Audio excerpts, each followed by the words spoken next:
The Galactic Council chamber buzzed with tension as Admiral Zexthera of the Krillian Empire slammed her four-armed fist against the crystalline podium. Her scales rippled with anger as she addressed the assembled representatives of 12 different species. "The humans are hiding something," she hissed, her serpentine tongue flicking out to taste the air. "In 3 months, they have turned the tide of a war that has raged for 50 years. This is impossible." Councillor Vex of the Ethereal Collective floated silently above his seat, his translucent form shimmering with concern. The humans had joined the Galactic Coalition only 2 years ago, bringing with them primitive kinetic weapons and basic shield technology. Every species in the galaxy had dismissed them as another primitive race, useful only for their surprising courage in battle. The war against the Krillian Empire had been going poorly. The reptilian race possessed superior technology, overwhelming numbers, and a ruthless efficiency that had conquered 17 star systems. Their plasma weapons could melt through coalition shields like they were made of paper, and their ships moved through space with a deadly grace that made them nearly untouchable. Then the humans arrived at the Battle of Proxima 7. Commander Sarah Chen stood on the bridge of the UES Defiance, watching the tactical display with calm eyes. Around her, the bridge crew worked with quiet efficiency, their faces showing none of the panic that had gripped other coalition forces in previous battles. The Krillian fleet approached in their standard formation, confident in their technological superiority. "Enemy fleet detected," reported Lieutenant Martinez from the sensor station. 37 ships, including 3 dreadnoughts. "They're moving to surround us," Sarah nodded. The Krillians always used the same tactics. They would spread their forces wide, forcing the coalition ships to split their fire, then close in like a tightening noose. It had worked every time before. "Signal the fleet," Sarah ordered. "Execute protocol whisper." Throughout the human fleet, strange devices hummed to life. To outside observers, nothing seemed to change. The human ships continued their approach, their weapons charging, their shields at full power. But deep within each vessel, something revolutionary was happening. The Krillian Admiral Kessitar watched the approaching human fleet with amusement. These mammals had shown surprising bravery in previous engagements, but bravery meant nothing against superior firepower. He had studied their tactics, their technology, their weaknesses. Today would be their final defeat. "Open fire when they reach optimal range," he commanded. "Target their command ships first." The Krillian plasma cannons charged with a distinctive whine that had struck fear into the hearts of coalition forces across the galaxy. Green energy built up in the weapon arrays, ready to unleash destruction. Then something impossible happened. The human ship simply vanished, not destroyed, not retreating through hyperspace. They had been there one moment and gone the next. The Krillian sensor showed empty space where a moment before 30 human vessels had been advancing towards certain death. "What happened?" Kessitar roared. "Where did they go?" His sensor officer, a young Krillian named Vexilin, stared at her displays in confusion. "Sir, I'm reading massive gravitational distortions throughout the area. It's like the space itself is bending." The answer came in the form of devastating kinetic strikes from impossible angles. Human ships materialized behind Krillian vessels, their railguns firing depleted uranium slugs at significant fractions of light speed. The rounds punched through Krillian shields like they didn't exist because to the rounds they didn't. The humans had discovered something that would change warfare forever. During their first contact with alien technology, human scientists had noticed something unusual about the way energy shields worked. They created a barrier in normal space. But what if something wasn't quite in normal space when it hit them? Dr. Elizabeth Reeves had been working on theoretical physics when the war began. Her research into quantum uncertainty and probability fields had been considered interesting, but impractical. Then the military came calling. "The idea is simple in concept, terrifying in execution," she had explained to the Joint Chiefs 6 months earlier. "We can't make our ships invisible, but we can make them uncertain. By manipulating quantum fields around our vessels, we can cause them to exist in a probability state. They're there, but they're also not there. Sensors can't lock onto something that might not exist." The technology had taken months to perfect. The quantum uncertainty generators required enormous amounts of power and precise calibration. One miscalculation could scatter a ship's atoms across several light years. But the potential was too great to ignore. Now, as Admiral Kessitar watched his fleet being torn apart by enemies that appeared and disappeared like ghosts, he understood that the balance of power in the galaxy had shifted. The humans weren't just hiding advanced weapons or superior tactics. They were breaking the fundamental rules that governed space combat. A human destroyer materialized directly above his flagship, its weapons already firing. Kester felt his ship shudder as kinetic rounds slammed into the hull. Emergency alarms blared throughout the vessel as atmosphere vented from ruptured compartments. "All ships retreat," he commanded, but it was too late. The humans had surrounded them using impossible technology. Ships that shouldn't exist were firing weapons that had no right to penetrate their shields. In the Coalition Command Center on New Geneva, Fleet Admiral Thompson watched the battle reports with satisfaction. The Quantum Uncertainty Project had been humanity's most closely guarded secret, known only to a handful of scientists and military personnel. Even their coalition allies didn't know the true nature of their new tactical advantage. "Sir, we're receiving surrender requests from 12 Krillian vessels," reported his communications officer. Thompson nodded. "Accept their surrender. Signal all human ships to begin Phase 2 of the operation." The second phase was even more devastating than the first. Human ships began appearing throughout Krillian-held space, striking supply lines, communication relays, and isolated outposts. The enemy couldn't defend against attacks they couldn't predict or track. But the true genius of the human strategy wasn't just the technology. It was the psychology. The Krillians had built their empire on fear and overwhelming force. Now they faced an enemy that couldn't be pinned down, couldn't be tracked, and couldn't be defeated using conventional means. Word of the human victories spread quickly through Krillian space. Garrison commanders reported ships appearing from nowhere, striking hard and vanishing before reinforcements could arrive. Morale plummeted as soldiers began to fear that death could come from empty space at any moment. The war that had seemed unwinnable was turning into a rout, and at the center of it all was humanity's greatest secret: the ability to make their ships exist in a state of quantum uncertainty, there and not there simultaneously, rewriting the rules of warfare across the galaxy. The emergency session of the Krillian High Command convened in the depths of their fortress world, Kethvar Prime. The chamber, carved from solid obsidian and lit by plasma torches, had witnessed the planning of countless victories. Today, it hosted only confusion and fear. Supreme Commander Yargeth, eldest of the Krillian war leaders, stood before a holographic display showing the devastating losses of the past month. His ancient scales bore the scars of 100 battles, but never had he faced an enemy like this. "Explain to me," he said, his voice carrying the authority of centuries, "how 37 ships became scattered atoms in the space of 20 minutes. Admiral Kessitar, one of the few survivors of the Proxima 7 disaster, shifted uncomfortably. His proud bearing had been replaced by the hollow look of someone who had seen the impossible. "The humans possess technology beyond our understanding," Kessitar reported. "Their ships phase in and out of reality. Our sensors detect them, then don't. Our weapons lock on, then lose target acquisition. It's as if they exist in several states simultaneously." War scientist Thexami, the Krillian Empire's leading expert on enemy technologies, slithered forward on her serpentine lower body. Her multiple arms gestured at complex equations floating in the air before her. "I have analyzed the battle recordings," she announced. "The humans appear to be manipulating probability fields on a macro scale. In simple terms, they make their ships uncertain. When you fire at something that might not exist, your weapons pass through empty space." The chamber fell silent. The concept challenged everything the Krillians understood about physics and warfare. Meanwhile, aboard the human research vessel UES Archimedes, Dr. Elizabeth Reeves worked frantically to improve their quantum uncertainty systems. The initial success had bought them time, but she knew the Krillians would adapt. They always did. "The power requirements are still too high," she muttered, studying readouts from the latest field tests. "We can maintain uncertainty for maybe 40 minutes before the generators overheat. And the navigation systems go haywire when we're in flux state."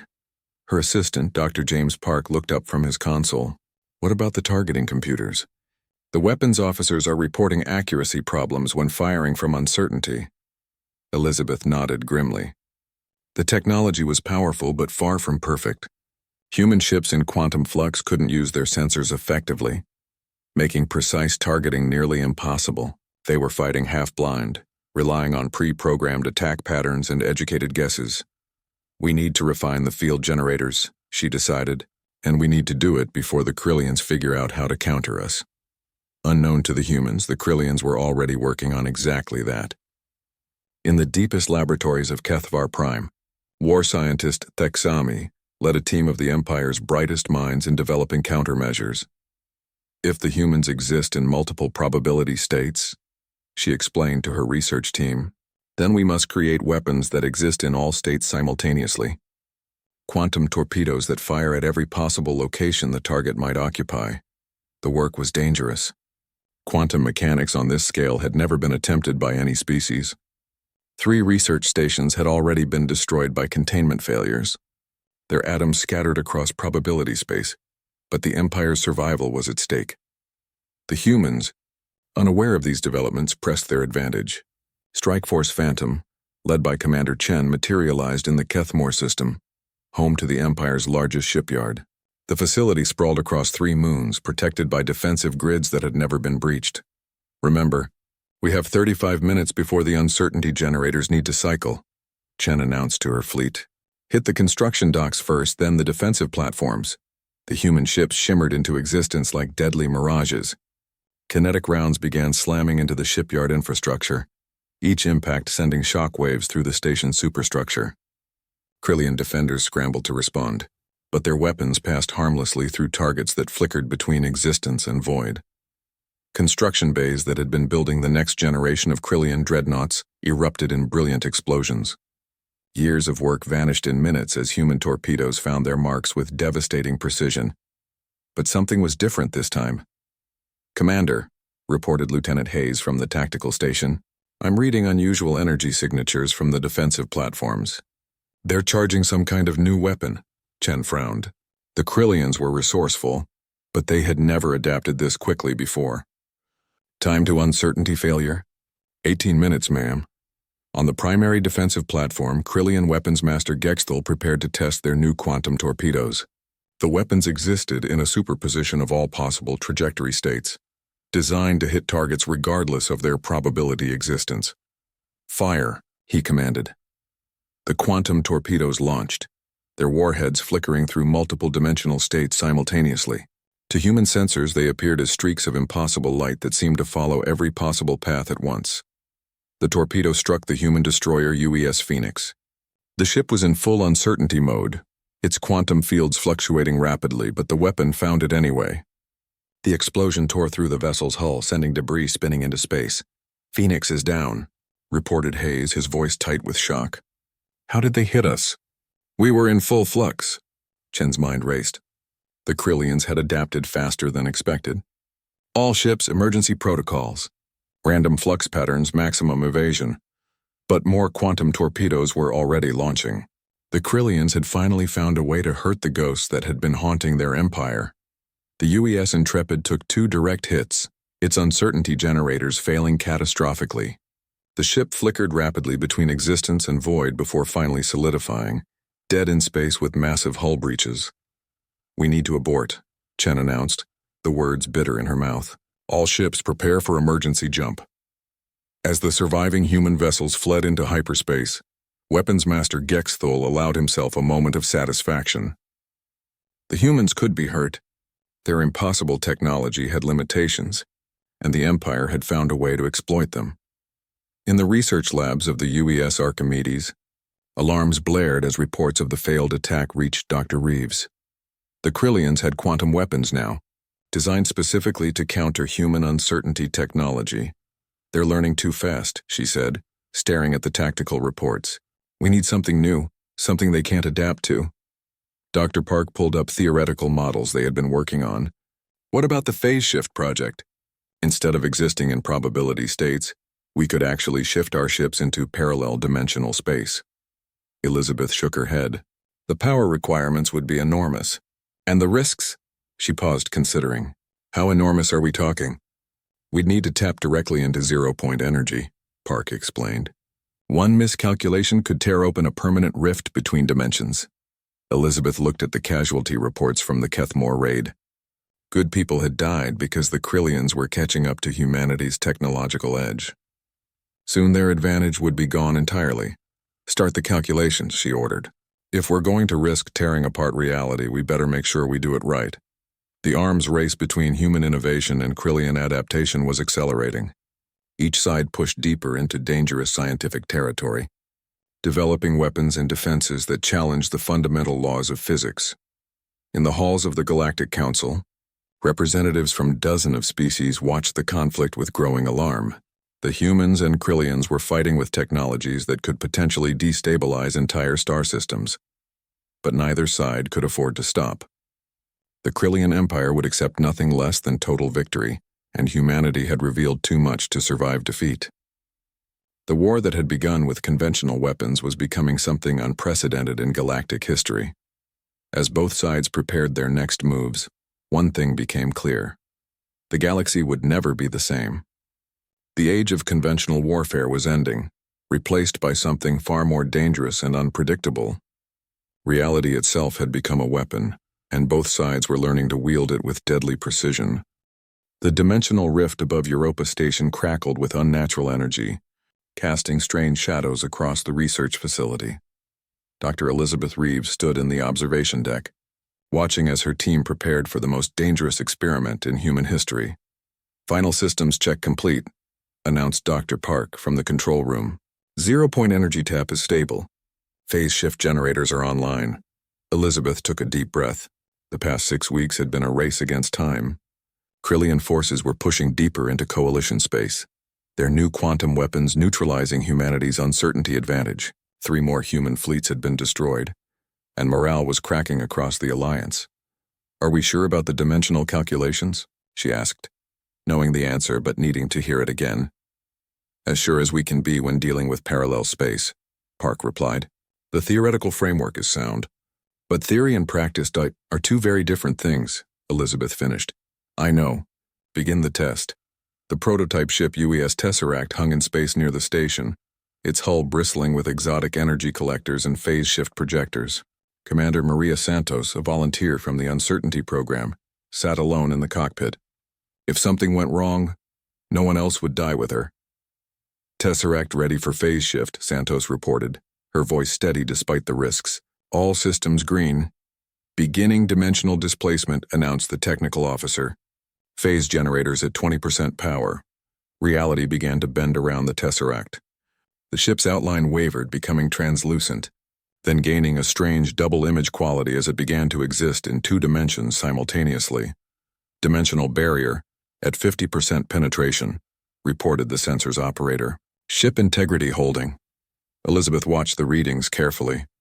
The Tesseract was pushing through the barrier between their reality and parallel space, a realm where the laws of physics operated differently. In that dimension, matter moved through what they perceived as solid objects. Energy weapons couldn't touch what existed in a different reality entirely. 75% penetration.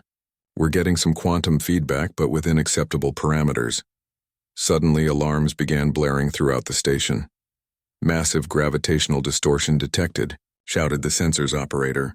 "Krillian fleet dropping out of hyperspace. 36 ships including their new quantum dreadnought." Elizabeth's blood ran cold. Supreme Commander Yargath had personally come to stop their research.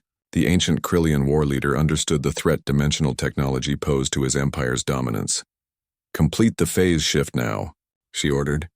"We can't let them capture this technology." "Phase generators at full power," Park announced. Dimensional barrier breach in 3, 2, 1. The Tesseract vanished completely from normal space, successfully crossing into the parallel dimension. On sensors, it simply ceased to exist in their reality. Phase shift successful. Santos's voice came through quantum communication arrays, crackling with interdimensional static. "I'm reading normal space as a ghostly overlay. I can see the Krillian fleet, but they can't see me." "Outstanding," Elizabeth breathed. "Can you target them?" "Negative. Weapon systems show no valid targets. It appears I can observe normal space but not interact with it." That was a problem they had anticipated. Ships in parallel space could see their home dimension but couldn't affect it directly. However, they had developed a solution. "Santos, prepare for dimensional torpedo launch," Elizabeth ordered. "We're going to test the phase sync warheads." The dimensional torpedoes were humanity's answer to the targeting problem. Launched from parallel space, they would phase back into normal reality just before impact, appearing from literally nowhere to strike their targets. Torpedo away, Santos reported. In normal space, the Krillian fleet detected nothing until the torpedo materialized 50 meters from their lead destroyer. The warhead detonated with devastating effect, the explosion tearing through the ship's hull like it was made of paper. Supreme Commander Yargeth stood on the bridge of his flagship, the massive dreadnought Void Render, watching his destroyer die. His ancient eyes burned with fury as he realized the implications. The humans have moved beyond probability manipulation, he growled to his war scientists. They're operating in parallel space now. War scientist Thexami studied her readings frantically. Sir, our sensors detect nothing. The attack came from empty space. If they can strike us without existing in our reality, then conventional weapons are useless, Yargeth finished. What do you recommend? We need to force them back into normal space, Thexami replied. I propose using our quantum torpedoes to destabilize the dimensional barriers. If we can create enough quantum interference, do it. The Krillian quantum torpedoes launched in waves, their multidimensional warheads exploding in complex probability cascades. The space around Europa Station began to ripple as dimensional barriers fluctuated wildly. Commander Santos were reading massive quantum distortions, Elizabeth warned. The Krillians are trying to force you back into normal space. I'm feeling it, Santos replied, her voice strained. The dimensional matrix is becoming unstable. It's like trying to stay underwater while someone's creating whirlpools above you. The Tesseract flickered in and out of visibility as the dimensional barriers weakened. Each quantum torpedo explosion made it harder to maintain phase shift. Elizabeth, Santos called out, I don't think I can maintain position much longer. The phase generators are overheating. Hold on, Elizabeth urged. We're getting critical data from this test. But Santos was already in trouble. The dimensional turbulence caused by the Krillian weapons was tearing at the ship's exotic matter containment systems. Warning lights flashed throughout the Tesseract's cockpit as systems began failing. Phase shift matrix destabilizing, Santos reported. I'm being pulled back into normal space. The Tesseract rematerialized in the middle of the Krillian fleet, immediately taking fire from multiple ships. Santos fought to control her vessel as plasma bolts and quantum torpedoes exploded around her. Dimensional generators are fried, she announced. I can't phase shift again. Get out of there, Elizabeth ordered. Santos pushed her ship into a desperate escape pattern, using conventional human tactics to evade the Krillian attacks. The Tesseract's experimental armor held against several hits, but she was outnumbered 36-1. Then something unexpected happened. The dimensional rifts created by the Krillian weapons began expanding. What had started as localized distortions grew larger, tearing holes in the fabric of space itself. Through these rifts, impossible things began to emerge. Elizabeth, Santos whispered, her voice filled with awe and terror. There's something coming through the dimensional tiers. Creatures of living energy poured through the rifts, beings that existed naturally in parallel space. They were attracted to the quantum disturbances like moths to flame, and they were not pleased about the invasion of their realm. The energy beings swept through both fleets indiscriminately. Krillian ships found their shields useless against attackers that existed partially outside normal space. Human vessels fared no better as the creatures treated all matter-based life as invaders.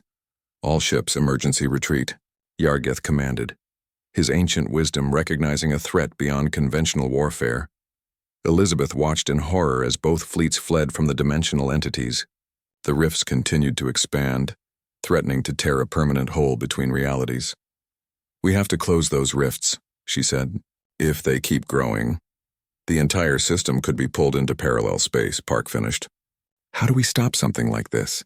Santos, still fighting to escape the chaos, had an idea. The dimensional generators might be fried, but I still have emergency power. If I can create a controlled phase shift implosion, that would destroy your ship, Elizabeth protested. But it might collapse the rifts, Santos replied. It's worth the risk. Without waiting for authorization, Santos began the sequence. The Tesseract's damaged phase generators screamed as she forced them beyond safe parameters. The ship began to glow with dimensional energy as it prepared to sacrifice itself to save the system. The controlled implosion created a massive gravitational wave that swept through the area. The dimensional rifts began to collapse, pulling the energy beings back into parallel space. Reality reasserted itself as the barriers between dimensions stabilized. The explosion consumed the Tesseract, but Santos had ejected in an escape pod at the last moment. She was rescued by a human patrol ship hours later, alive but forever changed by her experience in parallel space.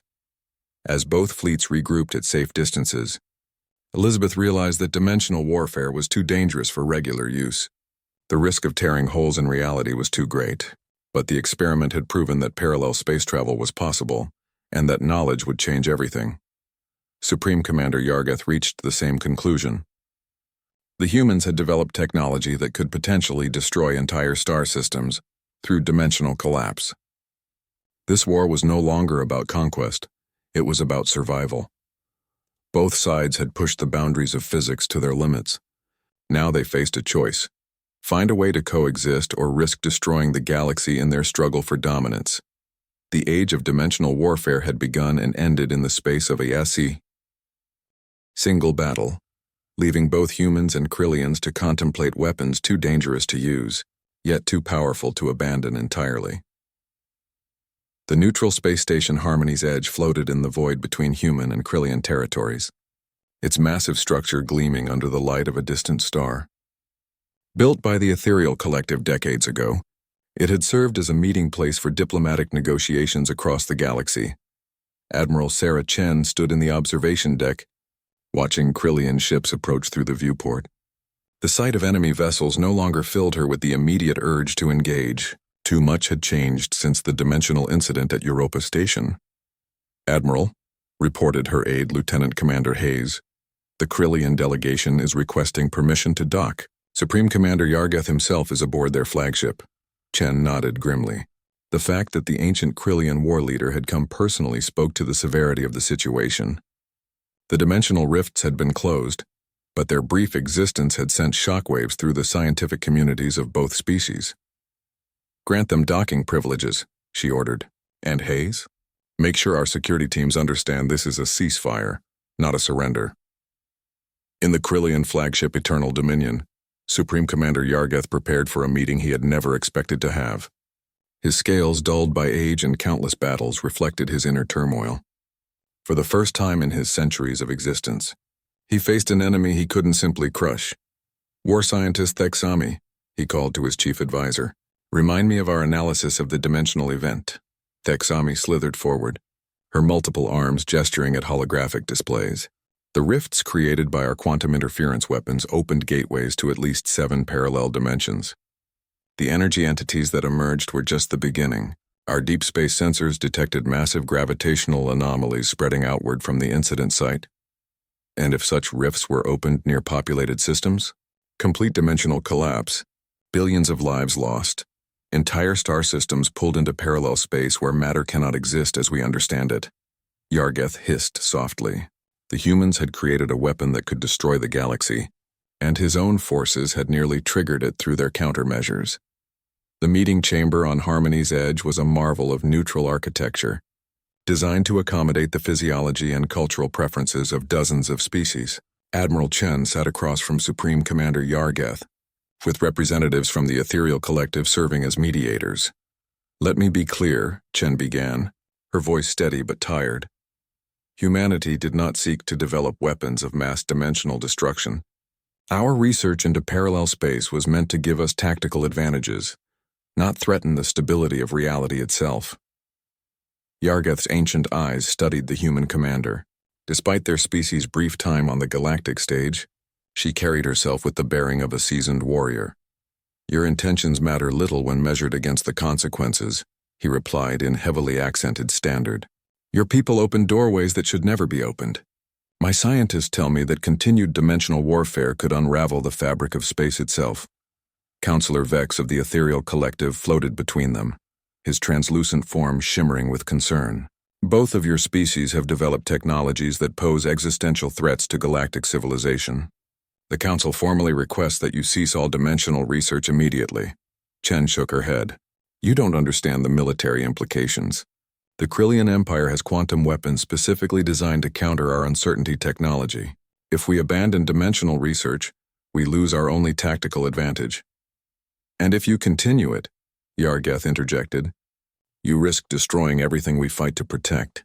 Dr. Elizabeth Reeves, attending as humanity's lead scientist on the project, spoke up from her position at the table. There might be another solution. What if instead of weaponizing dimensional technology, we found ways to defend against it? War scientist Thexami, her serpentine form coiled behind Yargeth, raised one of her forearms. Explain.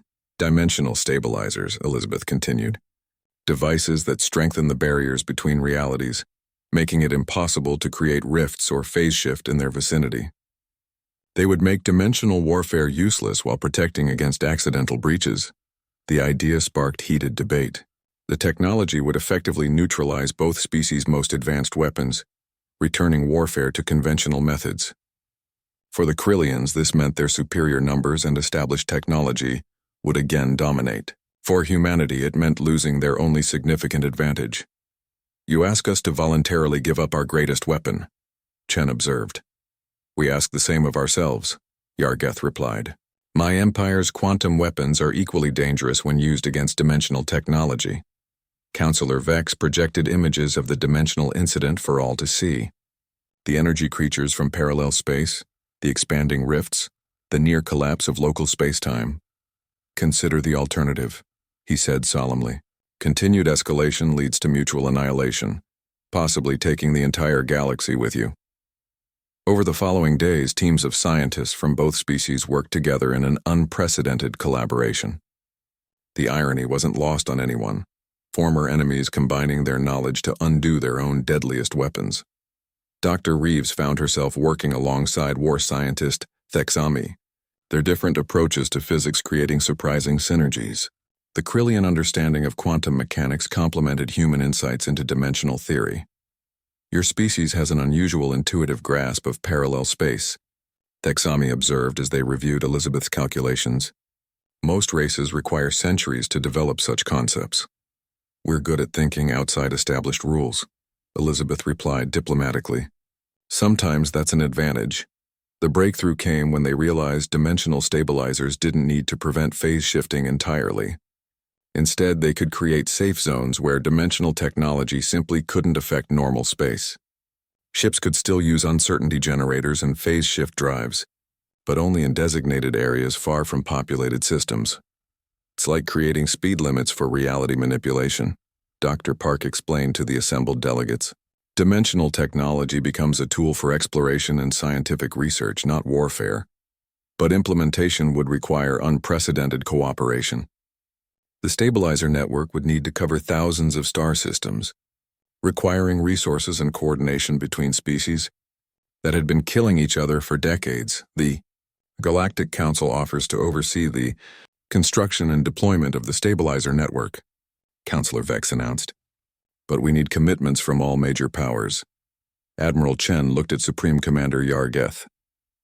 The ancient Krillian leader had been silent for long minutes, weighing decisions that would affect his empire's future. The Krillian Empire agrees to the stabilizer network, he finally announced, but we maintain the right to unrestricted conventional warfare in unstabilized regions.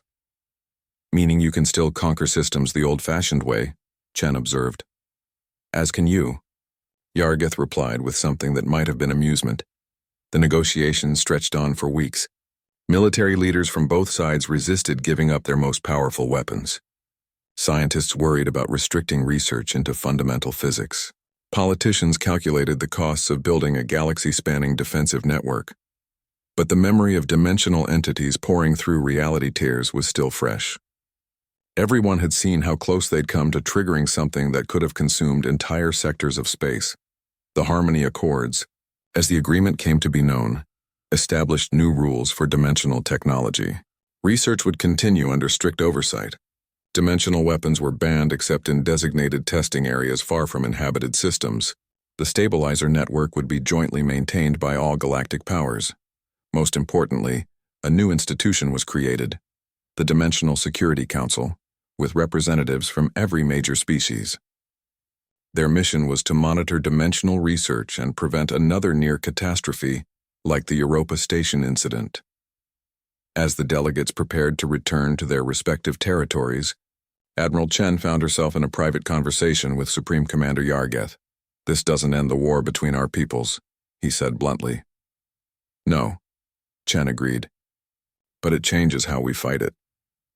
Your species has proven resourceful, the ancient Krillian admitted. Perhaps too resourceful for the galaxy's own good, Chen smiled grimly. We prefer to think of it as creative. Problem-solving, that creativity nearly tore holes in reality itself. And that same creativity is helping us fix the damage. Yargeth studied her with eyes that had seen the rise and fall of civilizations. What will your people do now? Your greatest advantage has been neutralized. We'll find another way, Chen replied with quiet confidence. We always do. The Krillian commander nodded slowly. He was beginning to understand that humanity's true strength wasn't their technology or their tactics. It was their refusal to accept defeat, their ability to find solutions where others saw only problems. The war would continue, but it would be fought with different rules now. The age of dimensional warfare was over before it had truly begun, replaced by an uneasy peace. As both fleets departed Harmony's edge, the galaxy settled into a new equilibrium.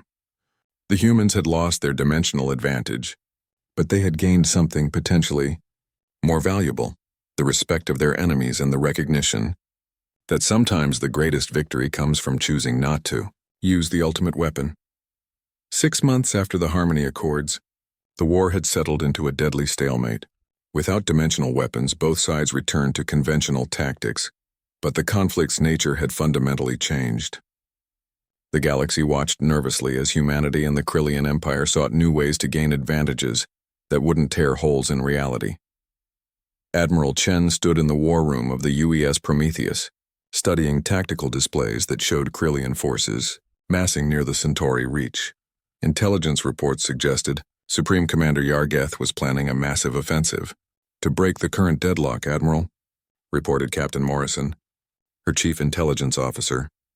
We're detecting unusual energy signatures from the Krillian staging areas. Something's different about their ship configurations.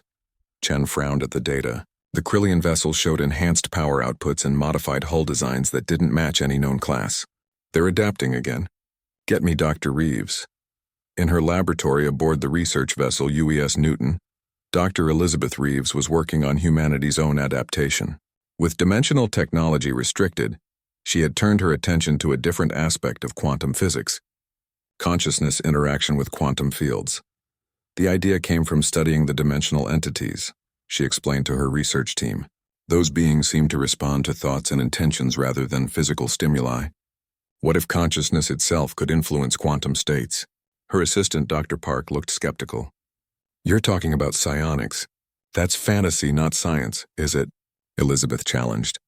Quantum mechanics already shows that observation affects reality at the subatomic level. What if sufficiently focused human consciousness could influence larger quantum systems? The research was highly classified, conducted in secret aboard ships far from any dimensional stabilizers. Elizabeth's team had discovered that certain humans possessed an unusual sensitivity to quantum fields, particularly those who had been exposed to uncertainty generators for extended periods. Lieutenant, Commander Hayes had volunteered for the experimental program after his experiences aboard uncertainty-capable ships. Now he sat in a specially designed chamber, electrodes monitoring his brain activity while quantum field generators created controlled disturbances around him. Focus on the probability cascade, Elizabeth instructed. Don't try to control it directly, just suggest what you want to happen. Hayes concentrated, feeling for the strange sensation he'd learned to recognize during weeks of training. It was like trying to grab smoke with his thoughts, but gradually he felt the quantum field respond. On the instruments, probability waves shifted subtly but measurably. Incredible, Dr. Park breathed, watching the readings. He's actually influencing quantum probability through direct mental contact. But Elizabeth's expression was troubled. The energy requirements are enormous. Hayes's brain is operating at near dangerous levels. We can't sustain this for more than a few minutes. Meanwhile, in Krillian space, war scientist Thexami was pursuing her own radical research. The dimensional incident had given her insights into consciousness-based entities, and she had reached similar conclusions about the relationship between thought and quantum mechanics. The ancient texts speak of the Mindforge warriors, she explained to Supreme Commander Yargeth, legendary Krillians who could influence reality through pure will. We dismissed these as mythology, but perhaps they were crude descriptions of quantum consciousness interaction. Her experiments involved cybernetic enhancement of Krillian neural networks, creating hybrid biological technological interfaces that could process quantum information at supernatural speeds. The test subjects were volunteers from the Empire's most elite forces, warriors willing to risk everything for victory. Captain Vextar of the Krillian Special Operations Division lay in the modification chamber as nanites rewrote his neural pathways. The process was agonizing, but he endured it willingly. When it was complete, he could feel quantum fields as naturally as he felt heat or cold. "The modifications are successful," Thexami reported. "Captain Vextar can perceive and influence probability patterns within a limited range. His targeting systems now operate on quantum prediction rather than conventional sensors." Yargeth watched as Vextar demonstrated his new abilities. The enhanced warrior could predict exactly where enemy ships would be moments before they arrived, could sense weak points in armor through quantum resonance scanning, could even influence the probability of weapons malfunction in enemy vessels. "How many warriors can be modified this way?" Yargeth asked. "The process has a 60% survival rate," Thexami admitted, "and those who survive are changed. They report feeling disconnected from normal reality, as if they exist partially outside conventional spacetime." The first major engagement between these new quantum-enhanced forces occurred in the Vega system.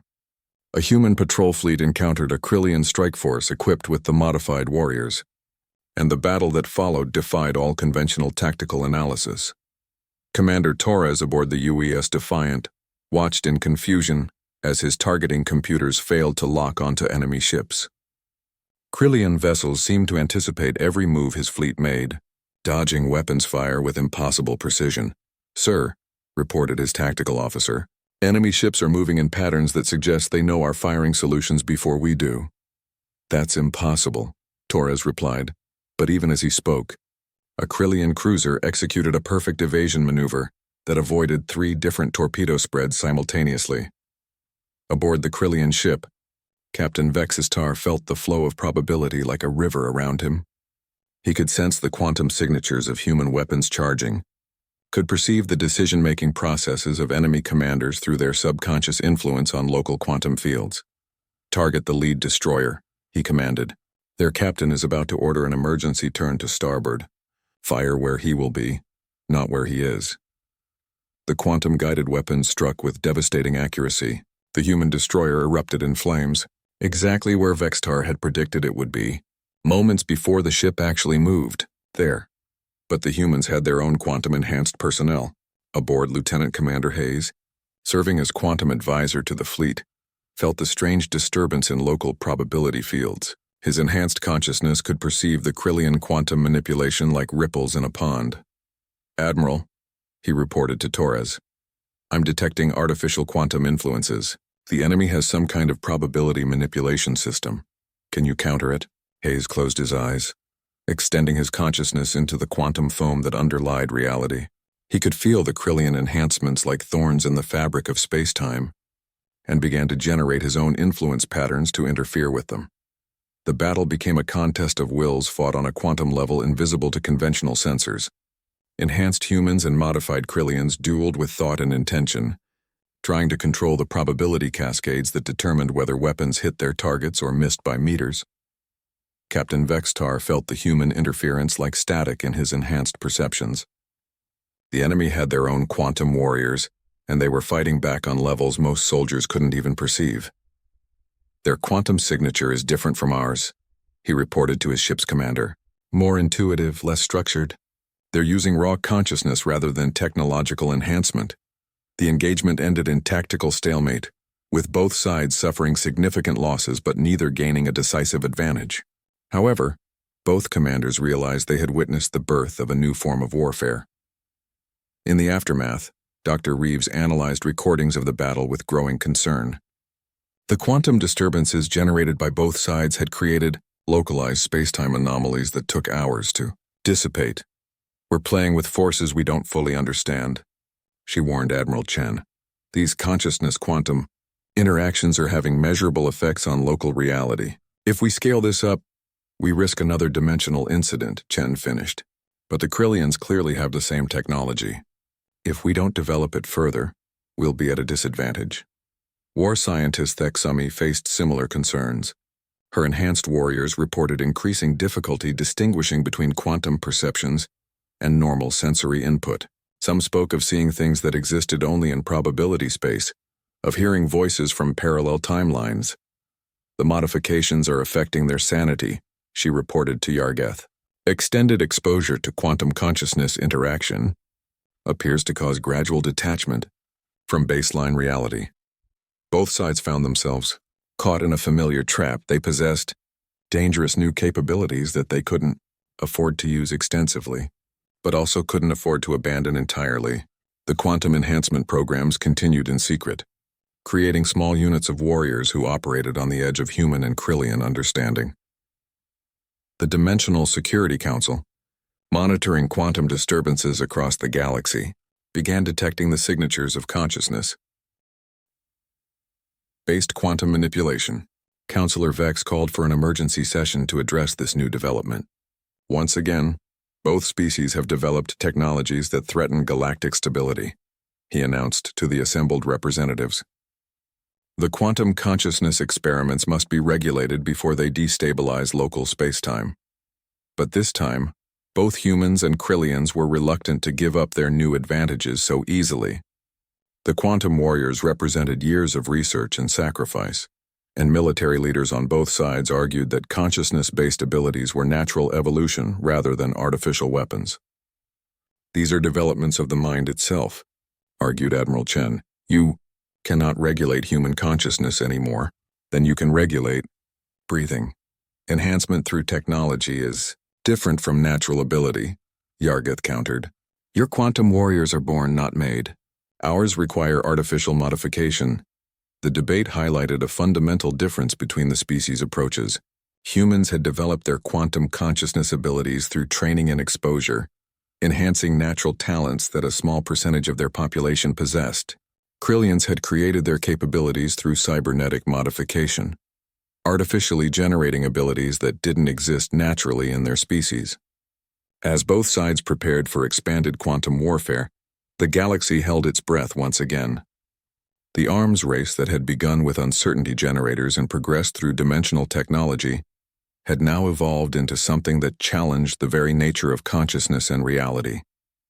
The next phase of the war would be fought not just between ships and weapons, but between minds capable of touching the fundamental forces that shaped existence itself. The emergency session of the Dimensional Security Council convened in high orbit above the neutral world of Axios Prime. Representatives from every major galactic power gathered to address the growing threat of quantum consciousness warfare, but the atmosphere was tense with the knowledge that this might be their last chance to prevent total galactic destabilization. Counselor Vex of the Ethereal Collective projected disturbing images before the assembly. Star charts showing spreading zones of quantum disturbance, sensor readings of space-time fluctuations, and medical reports from pilots who had suffered psychological breaks after exposure to quantum battlefields. The situation has escalated beyond our worst projections, he announced, his translucent form flickering with distress. Both human and Krillian quantum warriors are creating reality distortions that persist long after battle's end. 3 star systems now show permanent alterations to local physics. Admiral Chen studied the data with growing alarm. The Tau Ceti system showed gravitational anomalies that made navigation hazardous. The Ross 128 sector had developed pockets where time moved at different rates. Most disturbing was the Proxima Centauri region, where entire planets flickered in and out of existence as quantum probability cascades destabilized matter at the atomic level. These aren't weapon effects, she realized. They're side effects of consciousness interacting with quantum fields on a massive scale. Supreme Commander Yargeth, attending virtually due to security concerns, projected his holographic presence from his flagship. His ancient features showed deep concern as he addressed the council. War scientist Thexami has discovered the source of the problem, he announced. The quantum consciousness modifications create a resonance effect. When multiple enhanced individuals operate in the same region, their combined influence creates exponential amplification of quantum disturbances. Dr. Elizabeth Reeves, now serving as humanities scientific advisor to the council, expanded on the explanation. It's like feedback in an audio system. 1. Quantum consciousness creates minor disturbances. 2. Create interference patterns. A dozen create reality storms that can persist for years. The implications were staggering. Both sides had been secretly training hundreds of quantum warriors, planning to deploy them in large formations. If they proceeded with their plans, entire sectors of the galaxy could become uninhabitable zones of twisted physics. We propose immediate limitations on quantum consciousness deployment, Counselor Vex declared. No more than 3 enhanced individuals per combat zone, with mandatory separation distances to prevent resonance effects. Unacceptable, Admiral Chen responded immediately. Those limitations would make quantum warriors tactically useless. The Krelian Empire's conventional superiority would guarantee their victory. Better conventional defeat than universal annihilation, Yargeth replied, surprising everyone. My war scientists have projected the long-term consequences of unrestricted quantum warfare. Within 50 years, the galaxy would become uninhabitable for normal matter-based life. But even as diplomatic negotiations continued, events were spiraling beyond anyone's control. In the Kepler 442 system, a routine patrol engagement between human and Krelian forces had escalated into the largest quantum consciousness battle in galactic history. Commander Hayes, now leading humanity's quantum division, felt the familiar sensation of his consciousness expanding into probability space as his ship approached the enemy fleet. Around him, 11 other quantum warriors prepared for battle, their enhanced minds already reaching out to touch the quantum foam of reality. Remember your training, he broadcasted to his team. Gentle influence only. We're guides, not controllers. But Hayes could feel the wrongness in local space even before the battle began. The Krelians had brought nearly 20 modified warriors to this engagement, and their artificial enhancements created a harsh, mechanical signature in the quantum field. Captain Vextar, leading the Krelian quantum forces, felt the human presence like whispers in his enhanced consciousness. Unlike his own cybernetic modifications, the human quantum abilities felt organic, natural, almost musical in their harmony with underlying reality. Humans are naturally quantum sensitive, he reported to his fleet commander. Their abilities integrate with local fields rather than dominating them. The battle began conventionally, with ships maneuvering and exchanging fire across the vast distances of space. But as quantum warriors on both sides began influencing probability cascades, reality itself became the battleground. Hayes guided probability streams to ensure human weapons found their targets, while Krelian attacks missed by narrow margins. Across the battlefield, Vextar used his enhancements to predict enemy movements and coordinate impossibly precise strikes against human vessels. The interference between their abilities created rippling distortions in spacetime.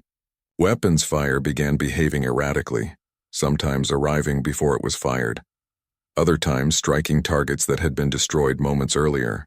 The normal flow of cause and effect became meaningless as competing quantum influences fought for dominance.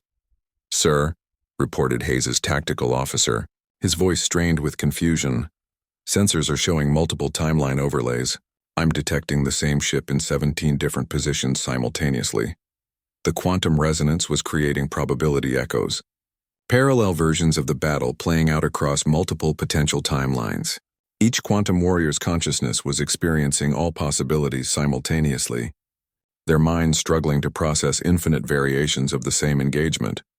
Hayes felt his sanity wavering as he perceived himself dying, surviving, winning, and losing in countless parallel realities.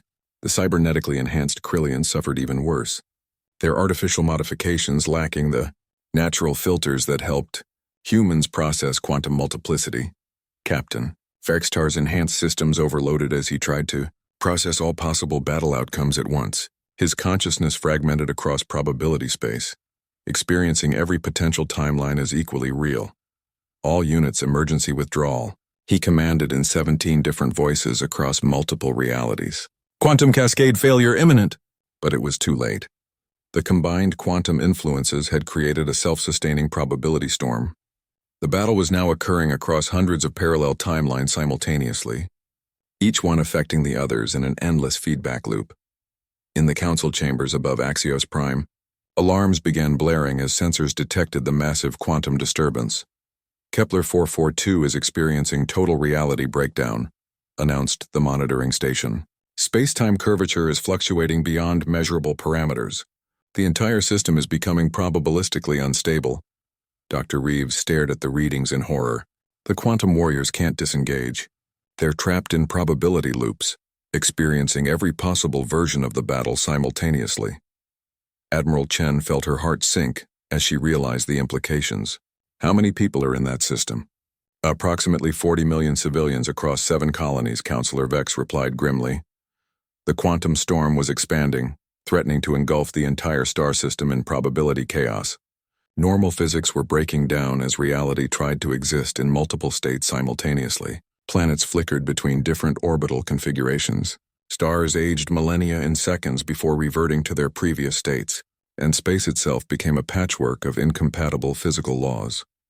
Supreme Commander Yargeth made a decision that surprised everyone. I'm deploying our experimental probability anchor to the system. It may be able to stabilize local reality long enough for evacuation. That device is untested, Admiral Chen protested. You could make the situation worse. Or we could save 40 million lives, Yargeth replied. The Empire accepts the risk. The Krillian probability anchor was a massive device designed to lock local spacetime into a single timeline, preventing quantum disturbances from affecting normal matter. It had never been tested on anything approaching the scale of the Kepler 442 storm. As the anchor deployed, the battle raged across multiple realities simultaneously. Human and Krillian quantum warriors found themselves fighting not just each other, but their own alternate selves from parallel timelines. The distinction between ally and enemy became meaningless when every possible combination of loyalty and betrayal played out simultaneously. Hayes, experiencing death and survival in countless variations, made a desperate decision. Instead of fighting the probability storm, he surrendered his consciousness to it, allowing his awareness to merge with the quantum field itself. Don't fight the cascade, he broadcasted to all quantum warriors on both sides. Join it. Become part of the probability flow instead of trying to control it. One by one, human and Krillian quantum warriors followed his example. Instead of imposing their will on reality, they became conduits for the quantum field's natural tendency toward stability. The effect was immediate and dramatic. The probability storm began to collapse as the warriors worked together to guide it toward a single stable timeline. Reality reasserted itself as space-time locked into a coherent configuration, but the cost was enormous. Every quantum warrior who had participated in the battle was fundamentally changed, their consciousness permanently expanded beyond normal human or Krillian limits. They could develop ever more powerful ways of fighting. 2 years after the Kepler 442 incident, the galaxy had settled into an uneasy equilibrium. The war between humanity and the Krillian Empire continued, but both sides had learned to fear their own weapons almost as much as they feared each other. The Dimensional Security Council had grown into a powerful regulatory body, monitoring every aspect of advanced warfare technology. Admiral Sarah Chen stood in the memorial chamber aboard the UES Prometheus, paying her respects to the quantum warriors who had sacrificed their sanity to save Kepler 442. The survivors lived in specialized facilities. Their consciousness expanded beyond normal human limits, no longer able to function in regular society, but invaluable as advisors on quantum phenomena. Admiral, her aide announced, priority message from Earth Command. The President wants to speak with you personally. Chen made her way to the Secure Communications Center, wondering what crisis required presidential attention. The holographic image of President Martinez materialized before her, his expression grave. Sarah, he began without preamble, we've received an unprecedented communication. Supreme Commander Yargeth has requested a private meeting. Not a diplomatic negotiation, not a ceasefire discussion. A personal conversation between military commanders. Chen frowned. What's the occasion? Unknown, but he's offering to meet on neutral ground. No escorts, no security details. Just 2 old soldiers talking. The meeting took place on the abandoned mining station Minerva 7, floating in deep space between the 2 empires. The station had been evacuated decades ago when its ore deposits were exhausted, making it the perfect location for a secret rendezvous. Chen arrived first, her shuttle docking with the station's aging airlock. The interior was dark and cold, lit only by emergency lighting that cast eerie shadows through the abandoned corridors. She made her way to what had once been the station administrator's office, now chosen as their meeting place. Supreme Commander Yargeth arrived precisely on schedule, his massive form moving with surprising grace through the station's corridors. At over 3 centuries old, he was ancient even by Krillian standards, his scales bearing the accumulated scars of countless battles. "Admiral Chen," he said in his heavily accented English, settling his serpentine form into a chair reinforced to support his weight. "Supreme Commander," she replied, studying the legendary Krillian leader she had fought against for so long. "This is unexpected." "Many things about this war have been unexpected," Yargeth replied. "I requested this meeting because I believe we have reached a critical juncture, not just in our conflict but in the evolution of galactic civilization itself." Chen remained silent, waiting for him to continue. "When I first encountered your species," Yargeth continued, "I dismissed you as another primitive race with more courage than sense. Your weapons were crude, your tactics conventional. You seemed destined to become another conquered territory in our empire." "That was a reasonable assessment," Chen admitted. "We were significantly outmatched. But then you developed uncertainty technology. Overnight, you changed the fundamental rules of space combat. We adapted, created quantum weapons to counter your advantage. You responded with dimensional technology that threatened the very fabric of reality." Yargeth paused, his ancient eyes reflecting memories of battles that had reshaped the galaxy. "Each escalation brought greater risks," he continued. "Dimensional rifts that could have consumed star systems. Quantum consciousness warfare that nearly tore apart space-time itself. We have become locked in an arms race that threatens everything we fight to protect."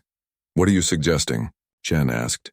"That perhaps it's time to ask ourselves what we're really fighting for." The question hung in the air between them. Chen had asked herself the same thing many times during the long years of war. "The Krillian Empire began this conflict to expand our territory," Yargeth explained. "We saw human space as resources to be claimed, systems to be conquered. But the war has cost us more than we could ever gain. We've lost entire fleets developing weapons too dangerous to use safely. And humanity fights for survival," Chen replied. "We can't surrender because we know what happens to species that become part of your empire." "Do you?" Yargeth asked, surprising her. "Most of our subject species maintain their own governments, their own cultures. We demand tribute and loyalty, but we don't destroy civilizations. Conquest has always been preferable to annihilation." Chen studied the ancient Krillian commander, trying to read his intentions. "You're suggesting terms?" "I'm suggesting that this war has evolved beyond the purposes it was meant to serve. We fight now not for territory or resources, but because we cannot afford to let the other side gain a decisive technological advantage. Each new weapon we develop forces the other to respond with something even more dangerous." The truth of his words was undeniable. The uncertainty generators had led to quantum weapons, which had led to dimensional technology, which had led to consciousness-based warfare. Each step up the ladder of destruction had brought them closer to accidentally ending galactic civilization. "The quantum warriors who saved Kepler 442, Yargeth continued, "they understand something we've forgotten. When they stopped fighting the probability storm and instead worked together to stabilize it, they achieved something neither side could have accomplished alone." Chen remembered the reports from the incident. Human and Krillian quantum warriors had temporarily merged their consciousness, sharing awareness across species lines to bring order to chaos. "You're talking about cooperation," she said. "I'm talking about survival, not just for our species but for everyone. The technologies we've developed in this war have applications far beyond military use. Uncertainty generators could revolutionize space travel. Dimensional technology could open new frontiers for exploration. Quantum consciousness research could help us understand the nature of existence itself." Yargeth gestured to the abandoned mining station around them. "This facility extracted resources for 3 centuries before being exhausted. What if dimensional technology could access parallel versions of depleted systems, providing unlimited resources without depleting any single reality?" The possibilities were staggering. Chen had been so focused on the military applications that she hadn't fully considered the peaceful potential of their research. "But the risks," she protested. "We've seen what happens when these technologies are misused, which is why they require cooperation to develop safely. The Dimensional Security Council was a good start, but it's primarily a regulatory body. We need active collaboration between our best scientists and engineers. Chen felt the weight of the decision before her. Everything she had been taught about the Krillian Empire suggested they couldn't be trusted, that any cooperation would be used to gain advantages for future conquest. "How do I know this isn't a trap?" she asked directly. Yargeth was quiet for a long moment. When he spoke, his voice carried the weight of centuries. "Because I've seen where this path leads. I've lived long enough to watch civilizations destroy themselves through uncontrolled technological advancement. The Vorthan Empire, the Crystal Hegemony, the Machine Collective, all fell because they developed weapons that exceeded their wisdom." He fixed her with his ancient gaze. "Your species has a saying, those who don't learn from history are doomed to repeat it. I have lived through that history. I will not repeat it." The conversation continued for hours, two military commanders discussing not tactics or strategy, but the future of galactic civilization. They spoke of joint research projects, shared oversight of dangerous technologies, and gradual reduction of military tensions. "This won't be easy," Chen warned. "Both our governments will resist cooperation. Military commanders on both sides will see it as surrender. Leaders who cannot adapt to changing circumstances are not truly leaders," Yargeth replied. "The war that began between our species has evolved into something larger. We must evolve with it or be consumed by it." As their meeting concluded, both commanders knew they were proposing something unprecedented in galactic history: voluntary cooperation between enemy powers for the greater good of universal stability. "The first step," Yargeth suggested, "should be a joint mission, something that demonstrates the benefits of cooperation while addressing a mutual threat." Chen nodded. "The Kepler 442 system still has quantum instabilities. A joint team to fully stabilize the region would show both our populations that cooperation can achieve what neither side could accomplish alone." 6 months later, the joint Krillian Human Quantum Stabilization mission launched to Kepler 442. For the first time in galactic history, enemy fleets worked together, their scientists and engineers sharing knowledge to heal the damage their war had caused. The mission was a complete success. The quantum instabilities were eliminated, space-time was fully stabilized, and 40 million colonists were able to return to their homes. More importantly, the cooperation between human and Krillian personnel proved that their species could work together despite their differences. The war didn't end overnight. Military actions continued in some sectors, while diplomatic negotiations slowly expanded the areas of cooperation. But the Kepler 442 mission marked the beginning of a new era. Years later, Admiral Chen would look back on her meeting with Yargeth as